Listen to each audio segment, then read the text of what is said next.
Աստված հավատարիմ է։ Դեյվիդ Վիլկերսոն։ Օր մայիսի 14։ Խաղաղություն եւ անվտանգություն։ Ամենից առավել վախենում եմ, որ կարող եմ հեռանալ Քրիստոսից։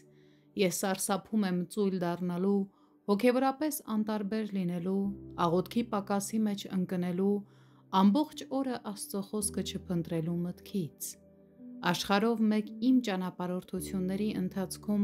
ես ականատես եմ եղել մեղավոր մոլորության հոգևոր ցունամիին։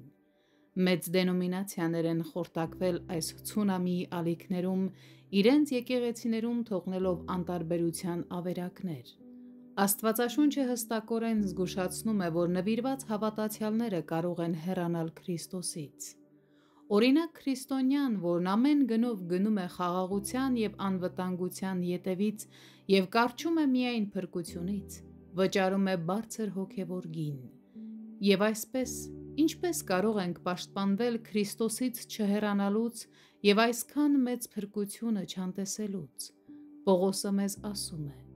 դրա համար մենք պետք է առավել եւս ուշադիր լինենք մեր լսածներին, որպեսզի երբեք չշեղվենք։ Եբրայեցիս 2-րդ խոսք։ Աստված չի հետաքրքրվում նրանով, որ մենք կարողանանք արագ կարդալ իր խոսքը։ Օրական շատ գլուխներ կարդալը կամ Աստվածաշունչը արագ կարդալու փորձը կարող է մեզ լավ զգացում տալ, բայց ավելի կարևոր է, որ մենք հոգևոր ականջներով լսենք կարդացածը եւ խորհենք դրա շուրջ։ Աստծո խոսքի մեջ հաստատակամ մնալը Պողոսի համար հեշտ չէր։ Նա սիրով զգուշացնում է մեզ շատ զգույշ լինել խոսքի մեջ մնալու համար, քանի որ դա այն խարիսխն է, որը մեզ թույլ չի տալիս շեղվել։ Պողոսը հորդորում է. որպես Քրիստոսի սիրահարներ հոգևորապես գնահատեք ձեր կյանքը։ Դուք բավականաչափ գիտեք Տեր Հիսուսի հետ ձեր կյանքի մասին, որպեսզի իմանաք, որ նա սիրում է ձեզ եւ որ նա չի հեռացել ձեզանից եւ որ դուք փրկագնված եք։